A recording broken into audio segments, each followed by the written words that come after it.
You're not on the invite. That's how I found out my own client, my $40 million client, was having a final prep call without me. I stared at the Outlook notification, reading and rereading the names. Mark, of course, two junior sales reps who'd barely been in the company long enough to know where the bathrooms were, and not a trace of mine. Just vanished, like I'd never been part of the account I'd bled to build. That logistics firm wasn't just a line item in Salesforce. I'd spent 8 months mapping their systems, attending 7 a.m. warehouse walkthroughs, staying up till 2 a.m. making sure our platform could speak their language. I'd seen marriages with less communication. And now here I was, locked out of the final call like some ghost in a cubicle. I should have confronted him right then. Should have marched into Mark's glass office with its sterile little succulents and said, "What the hell is this?" But I didn't. Because I've learned something in 20 years of corporate survival. You never walk into a gunfight holding a stapler. You wait, you study, and then you flip the whole table when no one sees it coming. But before we go any further, if you're listening and haven't hit subscribe or tap like, do it now. Seriously. The team puts their backs into getting these stories to you, and it really keeps the fire burning. All right, back to this slow-moving train wreck. Mark had been at the company for a grand total of 3 weeks when he decided he was king of the sandbox. Corporate had slapped some made-up title on him, VP of Strategic Accounts, and he floated around like a helium balloon in a button-down. All buzzwords and borrowed charisma. You know the type. He had that tight, performative smile that screamed networking event and the emotional depth of a LinkedIn comment thread. First thing he did, announced a reorg, said we needed to optimize customer-facing exposure. Translation? He kicked me off every call, stripped my name from every deck, and handed my accounts to a couple of fresh out of grad school Salesforce jockeys who still thought procurement was a dating app. I tried to play it cool. "Hey Mark, just noticed I wasn't listed on the client call calendar this week. That a mistake?" He grinned like I'd complimented his socks and said, "Trying something new? You've done great groundwork, but it's time to elevate the optics." "Don't worry, we'll loop you in where it counts," I smiled back. The kind of smile you make when someone tells you they ran over your dog, but only a little. It was a strange sort of betrayal, not loud, not dramatic, just erasure, polite, surgical erasure. I was still invited to internal huddles, still CC'd on summaries, but I'd become background noise. Kind of person who made other people feel organized, but never got the credit for building the whole damn process. The younger reps started parroting my phrasing in meetings. One of them, Kevin, even presented my integration checklist, my exact format, fonts and all, as his own during a mock run-through. I watched Mark nod approvingly while sipping his oat milk latte, completely unbothered. The logistics client, let's call them Freight Axis, wasn't dumb. You could feel their energy change. Shorter emails, fewer emojis. The account lead on their side, Denise, was polite but clipped. She'd ask a technical question, Kevin would try to answer, and then she'd say, "Can Susan confirm?" Mark hated that. You could see the vein in his temple pulse every time my name came up. But I didn't fight it, not yet. I kept every email, every Slack ping, every version of the pitch deck with the edit history, showing who deleted my name slide by slide. I let them build their little cardboard empire on top of the foundation I poured, because I'd already started pouring concrete somewhere else. You see, this wasn't the first time I'd been shoved aside by a shiny new hire with a catchy job title and an empty inbox. A few years ago, during a previous merger, a similar situation nearly cost me a multi-year client. That time I didn't see it coming. But I learned. Oh, I learned. Which is why, 6 months ago, before Mark even knew we existed, I sat down with our legal team and requested a quiet change to the master service agreement template. Just one line, one bullet point, buried deep in Section 9.3 under Executive Authorization and Deliverables Oversight. It designated a named officer for sign-offs and decisions, a name that could not be changed without formal amendment and dual executive review. That name? Mine. They laughed at the time, called it belt and suspenders, but they signed it, and the client signed it, and legal filed it. Now all I had to do was wait, because Mark may have booked himself into the meetings. He may have replaced my face on the slide decks, but he didn't know whose name was legally welded into the deal. And when that last slide came up, I'd wish he'd just let me in the room. The official invite to the final client rehearsal hit my inbox at 6:43 p.m. on a Thursday. I was listed as optional, which in corporate doublespeak means irrelevant, but were too cowardly to say it outright. The subject line read, Strategic Realignment Presentation Final Dry Run. My name, once at the top of every Freight Axis doc, wasn't anywhere on the agenda. Not even as a footnote. I stared at it while nuking leftover lo mein, the orange glow of the microwave somehow making the word optional sting even worse. A year of building Freight Axis from a cold lead into a near-signed contract, and now I was a nice to have. It felt like being uninvited from a wedding you helped plan, because the groom wants better photos.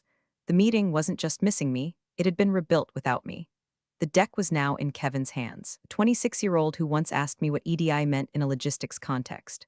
Rachel, who'd cried in the parking lot after botching her first client call, was now listed as integration lead. Integration of what, exactly? Her lunch into her Outlook calendar? I forced myself to breathe. My first instinct was to storm into Mark's office and confront him. But you don't challenge men like Mark when they're still high on their own Kool-Aid. They're most dangerous when they think they've optimized something. I needed receipts. I opened up our internal CMS and started going through the documentation trail. Slowly, quietly, page by page. Proposal drafts, org charts, task ownership logs, and that's when I saw it. In the latest client contact summary sent to Freight Axis, I was listed as supporting staff. Not strategic lead, not solutions manager, just a background extra in my own production. In another doc, the stakeholder comms tracker, I wasn't listed at all. Even the escalation matrix, which I built from scratch, had my escalation line rerouted to Rachel. It wasn't a mistake. It was a rewrite. I hadn't just been sidelined. I was being redrafted out of history. That night, I pulled up every single signed document that had ever gone to Freight Axis. My original integration strategy doc was gone from the shared folder, replaced with a watered-down version Kevin clearly didn't write. My name had been systematically removed from the slide master, and even the client timeline no longer had my initials. I felt something inside me harden, not rage, not even grief, just frost, like my blood had made up its mind before my brain had caught up. I was done waiting for permission to exist. The next morning, I walked past Mark's office without making eye contact. He was laughing on the phone, probably rehearsing his visionary closing speech. He didn't even notice I was there. Good. Ghosts aren't supposed to be visible. Back at my desk, I opened my personal encrypted drive and started a new folder, Pitch Reorg Susan Langley Trail. I copied every single asset with an edit history. Every timestamp deletion of my name. Every version of the deck from Susan V1 to Mark Final 2. I exported Slack threads, calendar invites, and screen recordings of internal dashboards showing my early ownership of every deliverable.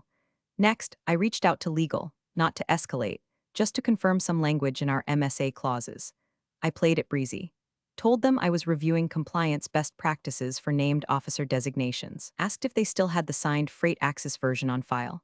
They did. I requested a copy, just in case. Then I made a list, not of names, of functions, who signed what, who edited what, who removed me and when. It wasn't about revenge, it was about alignment. Legal, technical, historical. Because if they were going to rewrite me out of the present, I was going to carve my name into the contract's bones. You can remove someone from the slide deck. You can't erase them from the legal binding clause without triggering dual-party renegotiation.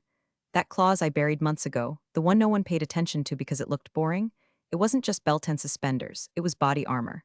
And the second they tried to parade into that client pitch without me, I was going to light up the whole damn room. For now, I kept my smile fixed. I nodded in meetings. I said, "Great work, team," through gritted teeth. I even offered Rachel a throat lozenge when her voice cracked practicing my lines. Polite, helpful, humiliated on paper. But underneath, I was conducting a forensic audit of my own erasure.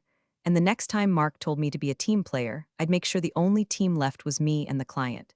It started with Carl. Carl, for the record, was the kind of executive who used the word synergy without flinching and wore expensive shoes that squeaked on carpet. Last year, during a separate contract cycle, Carl tried to hijack my work with a client called West Point Packaging. Showed up uninvited to one of my QBRs, nodded along while I presented, and then had the audacity to send my deck to the client later, watermarking it with his initials. His initials. I'd ghostwritten his rise to mediocrity. Legal called it a misunderstanding. HR called it miscommunication. Carl called it collaborative acceleration. I called it a warning. So a week after that debacle, I made an appointment with legal. Not to vent, not to fight, to future-proof. I want a clause, I told Naomi, one of the sharpest compliance attorneys we had. I don't want my work co-signed. I want it walled in. She raised an eyebrow. That's strong. I want my name in the MSA, I said. Not just in email chains, I want it in the legal backbone. I want it to say that for any and all deliverables, integration decisions, and implementation sign-offs, the company requires my explicit written authorization. Me, by name, not role-based, not account lead. Susan Langley. Naomi blinked. They'll think you're paranoid. Good, I said. Let them think that. Just get it in writing. She did. She drafted it like it was a footnote. Section 9.3b, buried halfway through a paragraph no one would ever bother reading unless their job depended on it. One sentence. All strategic deliverables, service authorizations, and project implementation milestones require written sign-off from the named officer. Susan Langley. Simple, dry, absolute. We added it to the Freight Axis MSA mid-negotiation during a batch of small revisions. It passed legal review without so much as a shrug. Freight Axis signed it, our execs skimmed it. Carl didn't even read it. They thought it was about branding, or maybe ego. They were used to people like me smiling through stolen credit and nodding while someone else got the LinkedIn praise post. But I wasn't asking for a shout-out. I was setting a trap. And now, months later, with Mark strutting around like he was the architect of a contract, he didn't even know the square footage of I had it. The clause, the quiet little landmine with my name on it, sitting untouched in the middle of the deal. The beauty of it, Mark had no clue. Why would he? He never read the actual MSA. His version of contract review was searching the doc for buzzwords like digital transformation and ROI. He wouldn't know a clause from a Clausewitz. He thought his name on the deck made him real, but I didn't need a deck. I had a legally binding clause that made me necessary, not nice to have, not optional attendee, required by contract. It was the calmest I'd felt in weeks. No frantic PowerPoint editing, no begging to be included in rehearsals, no backroom alliances. I just kept attending meetings like a friendly ghost. I'd offer feedback when asked, smile during recaps, and quietly delete my own name from versions of the deck they shared with me because I already knew which version the client was going to see. Mine, because when the time came, I wasn't going to argue. I wasn't going to plead. I was going to click one button, advance slide, and let the contract speak for itself. Mark could try to dazzle them with his recycled metaphors.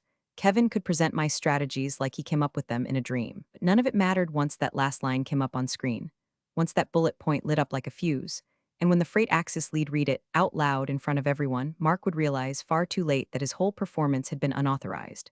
Not just metaphorically. Legally. There's a special kind of sabotage that doesn't come with knives or yelling. It comes in soft little slices, so gentle, you barely notice the blood at first. I first missed pre-brief was chalked up to a calendar error. The second, oh, we assumed you were caught up. The third time, Mark just smiled and said, it was more tactical, nothing you needed to worry about. Right, because the person who built the entire integration plan from the ground up apparently didn't need to know what was being promised in her name. Then came the expense reports. I'd filed a standard reimbursement, mileage, a hotel stay near the freight access hub, and a late-night meal I scarfed down in a rental Camry while revising a migration framework that Kevin later presented as his brainstorm. Normally, our finance team processed that in 3 business days. It took 13. When I followed up, I was told it had been flagged by leadership for extra scrutiny. Leadership, that meant Mark. Next, the Slack comments started getting sharper. Subtle things. On the hash client strategy thread, I posted a note about an undocumented legacy system Freight Axis was using in their warehouse ops. Mark replied with a clapping emoji and a message. Looks like we've got a detective on the team. Good catch, whoever found it, whoever. He knew damn well who found it. It was me. It had always been me. He'd parrot my findings on status calls, too. I just had a thought, he'd begin, right before regurgitating a bullet from my weekly report, remixed slightly to sound like spontaneous insight. He was like a corporate cover band stealing my lyrics and forgetting to change the melody. I stopped correcting him. That would have made me difficult. Instead, I started curating my own archive, a quiet museum of Mark's microaggressions. Every Slack message, forwarded to my private inbox.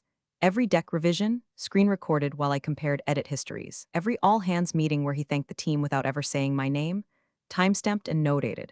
I became a librarian of my own erasure. It wasn't out of pettiness. It was insurance. The kind you pray you never have to cash in, but tuck away anyway, just in case the house burns down and someone tries to tell you it was never yours to begin with. There was this moment, midweek, where it all just clicked. I was watching Kevin stumble through a freight axis integration rehearsal. He butchered a key protocol I drilled into our internal spec. Mark laughed and said, it's a learning curve. The client won't even notice. I watched from the back of the room, arms crossed, not angry, not hurt, just done. They were rehearsing for a performance I'd written on a stage I built using props I sourced, and they thought I was the janitor who wandered in. Fine, let them flub it. Let them smile through technical failure and hope no one notices. Let them burn through the goodwill I'd spent the better part of a year building like it was confetti at a product launch. I didn't need to scream. I didn't need to sabotage them back. I had something better. A clause with teeth. And while they flailed in rehearsals and mocked my obsession with documentation, I was refining my own playbook. Every version of the deck they passed around internally, I kept a clean copy. Every change in language from Susan's integration timeline to team onboarding roadmap, documented. They thought they were erasing me. They didn't realize they were drawing my outline in ink. Mark sent out a final rehearsal invite. Optional, of course. I declined. Instead, I booked a short one-on-one with Denise, the freight axis lead. Just 15 minutes. Just to check in on the final handoff plan. She smiled when she saw my name pop up on her calendar. I was wondering when we'd get to speak again, she said. Things have felt fuzzy, I replied. Yeah, let's clear the lens a little. And then I clicked share screen.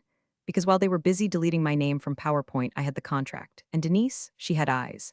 The morning of the pitch, the office buzzed like a hive doused in cologne and espresso. Mark had worn a fresh white shirt, so aggressively starched it crackled when he moved.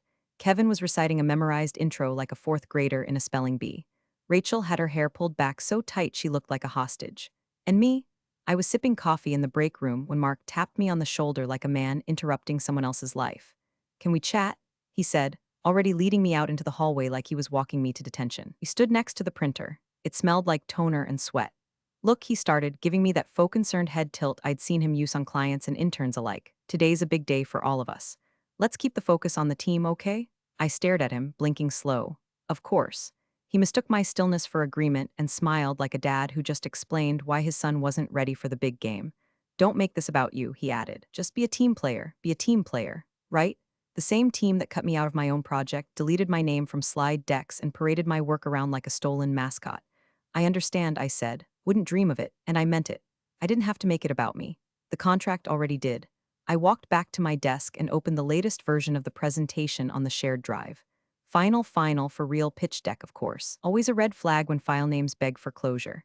I scrolled to the very last slide, the thank you/next steps page. It was blank, a placeholder. Something Mark had planned to wing, maybe with a little fist bump or one of his famous vision statements. I clicked edit, and then I added a single sentence. No bolding, no drama. Just clean, dark font, per MSA Clause 9.3b. All project deliverables, sign-offs, and integration authorizations require written consent from the named officer, Susan Langley. Then below that I added my name, small, neat, just enough. I didn't announce it, didn't tell legal, didn't call Denise. I just saved the file and closed it. And then I sat through the longest pitch of my life. Mark opened strong, if you think confidence is the same thing as competence. He made big, sweeping statements about value-driven transformation and frictionless synergies. He used the word leverage 8 times before the first coffee refill. Kevin botched a middleware integration explanation so badly that even Rachel's fingers froze on her laptop keyboard mid-slide advance. But no one interrupted. Freight Axis watched with tight-lipped politeness, the kind you reserve for child's school play where everyone's pretending the kid didn't wet themselves behind the tree prop. Me? I sat at the end of the table, hands folded, face blank. I took notes. I smiled when people looked my way. But mostly I just waited. Waited while Mark butchered my lifecycle framework. Waited while he claimed he led the migration testing I had personally executed over Christmas break while he was off skiing in Utah. Waited while he forgot to mention our phased rollback plan entirely, until Denise brought it up herself and Mark stammered through a non-answer so bad Kevin started typing random numbers into the spreadsheet just to look busy. And still, I said nothing, because I knew what slide was coming. The room was starting to shift. You could feel it. Freight Axis wasn't asking questions anymore. They were waiting for something to make it worth staying in that room. Mark nodded toward Rachel, signaling the close. She advanced to the final slide, and there it was, that one beautiful line, sitting at the bottom of the screen like a pressure switch waiting to be stepped on. Mark saw it, his jaw twitched. He opened his mouth to speak. And that's when Denise leaned forward and said, "Actually, before we wrap, let's read this slide more closely." I didn't look at Mark. I didn't have to. He'd finally run out of stolen words. Air in the room turned thick the second Mark uttered, and that concludes our presentation. We're really excited to move forward. He said it with that same tight smile, the one he probably practiced in the mirror, that smug curvature that screamed, "I think I nailed it," but asked no one if they agreed. Kevin exhaled like he'd just finished a triathlon. Rachel began organizing her pens in victory formation. They thought it was over, wrapped, sealed, sold, but it wasn't over. Not even close. I cleared my throat softly, just enough to be audible. "If I may," I said with the politeness of a bomb technician requesting silence, "could we advance to the final slide?" Mark's neck snapped toward me like a cartoon owl. "Susan," he said low and sharp, "I don't think that's necessary. We've covered, we'd like to see it." Denise cut in, her voice smooth, calm, and unmistakably firm. Mark's mouth opened to protest, but her raised eyebrow said, "Try me." She leaned forward, folded her hands, and gave Rachel a small nod. Rachel clicked. The screen jumped, and there it was, the last slide, black font, white background, no logo, no flourish. Just one line, highlighted in Freight Axis blue, per MSA Clause 9.3b. All project deliverables, sign-offs, and integration authorizations require written consent from the named officer, Susan Langley. Silence fell over the room like a dropped curtain, the kind of silence that hums, that rearranges gravity. Kevin blinked rapidly like he was trying to read Morse code. Rachel went pale, then red, then pale again. Mark's smile froze in place, then cracked. You could almost hear it. Denise leaned back, steepled her fingers, and turned to me. "Miss Langley," she said, "do you consent to the deliverables as outlined in this presentation?" I waited just a beat, just enough time to feel it, the shift, that beautiful, aching tilt when the momentum slides off the rails you were never supposed to be on.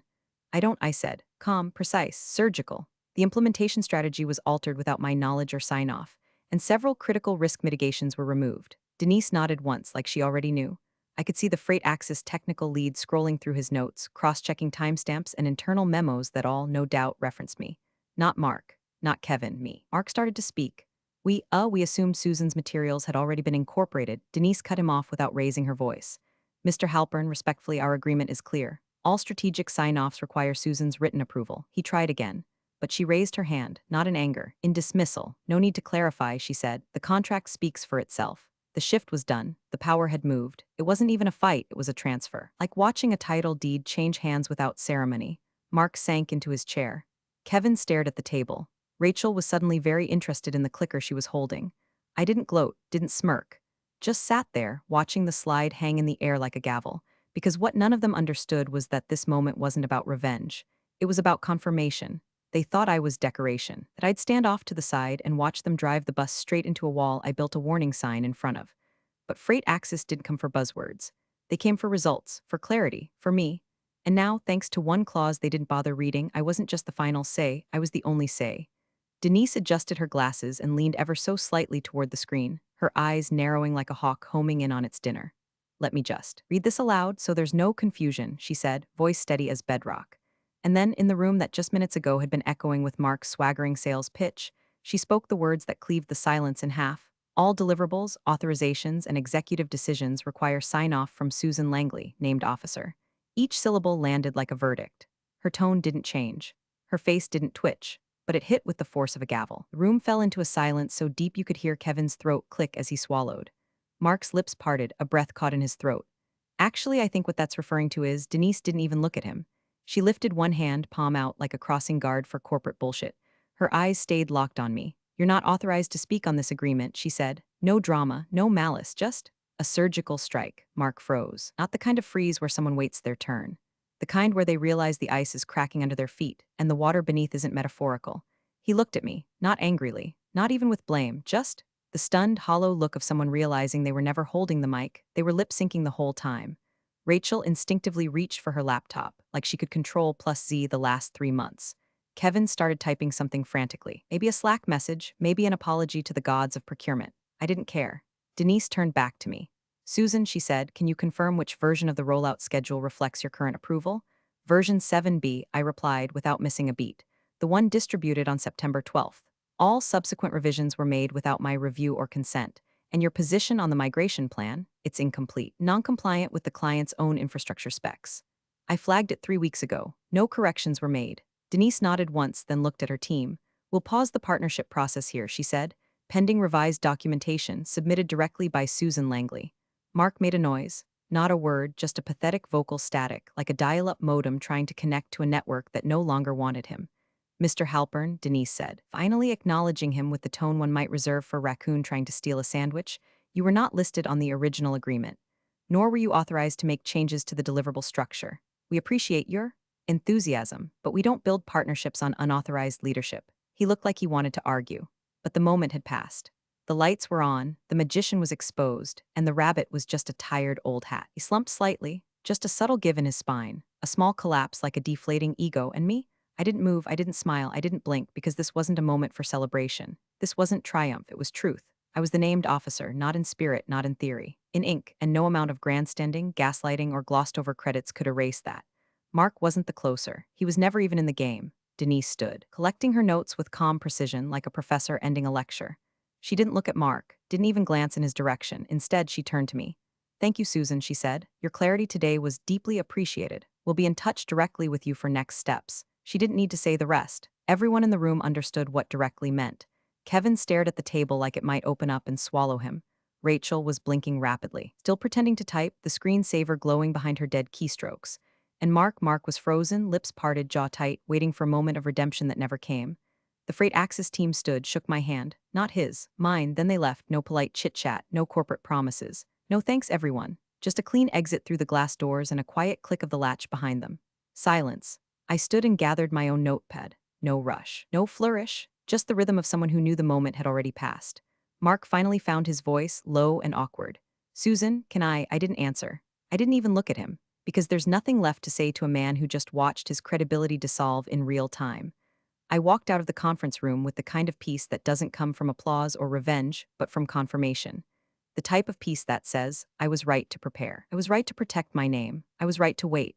Back at my desk, I set my laptop down just in time to see the Outlook notification slide across the top of my screen. Subject, internal review request meeting with legal and HR from HR department. Time, 11:42 a.m. It had been 6 minutes. I clicked it open. Mandatory attendance. Mark was listed in the to field. So was our department director. Meeting was scheduled for 1 p.m. sharp. Agenda, unauthorized leadership actions, deviation from contract terms, breach of chain of command protocols. I didn't smile, but I felt the weight slide off my shoulders like an old coat I never realized I was still wearing. A second email followed 10 seconds later. Subject, access review freight access account transfer from IT admin. Mark's name wasn't on the recipient list. Just mine. And a short note, per client directive, all future freight access correspondence and data access have been reassigned to Susan Langley. Not CC'd, not collaborator, reassigned. I leaned back in my chair, cracked my knuckles once, and let the quiet sit.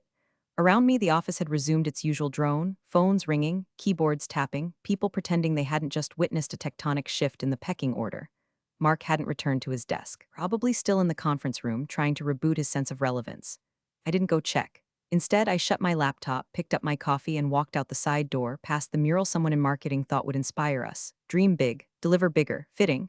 I didn't stop to tell anyone what had happened, didn't drop a mic or make a speech. I just kept walking because the story had already told itself. And Mark, he wasn't the ending. He was the footnote. Follow-up meeting wasn't held in our conference room. It wasn't even on company premises. Freight Access invited me to their downtown office. No RSVP for Mark, no calendar hold for Kevin or Rachel. Just a quiet, discreet email from Denise's executive assistant. Miss Langley, the CEO would like to meet privately regarding future collaboration. I wore gray. No brand names, no statement necklace. Just clean lines, steady breath. The contract folder in my bag, labeled only with my initials. The meeting lasted 42 minutes.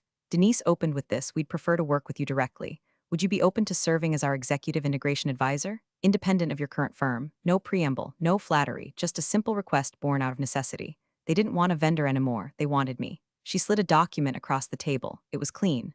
Straightforward. A 6-month engagement, renewable, triple my previous salary, full access to internal systems. Direct reporting to the executive board, no middlemen, no handoffs, no Mark. I didn't answer right away. I asked questions, pushed back on 3 terms, clarified scope, rephrased 2 bullet points for precision. And then I asked them to add a clause. Consultant shall maintain full decision-making autonomy and shall not be managed or reviewed by any employee of her previous employer. Denise smiled. Consider it added. By the time I got back to the office, the story had already spread. Mark's door was open. Too open. His nameplate was gone. The monitors inside had been wiped clean, the whiteboard erased, save for a single word in faint red, Q4. HR said he resigned for personal reasons. Right? There were whispers in the hallway, half pity, half awe. Kevin looked like he'd aged 10 years overnight. Rachel avoided eye contact like I was radioactive. I walked past them without pause. Back at my desk, my inbox had exploded. 3 emails from senior leadership, all some variation of "can we talk?" and "let's find a way forward." They were too late, way too late. My cursor hovered over the freelance portal. Uploaded the signed advisory agreement. It took 5 seconds. Then the button appeared, accept contract. I clicked it, simple, final, irreversible. The screen flickered, then confirmed, you are now active as Executive Integration Advisor for Freight Access Logistics. My new title, my new role, my terms. I looked up once toward Mark's empty office. And then I looked away, because this wasn't about him anymore. It never really was. He thought power came from titles, from visibility, from controlling the room. But power doesn't shout. It doesn't beg for a spotlight. It gets written into the contract. And waits. Team player, only if I get to pick the team. Appreciate you sticking around, you legends of the break room. Subscribe for more chaos. Let's make your old managers spill their coffee in fear.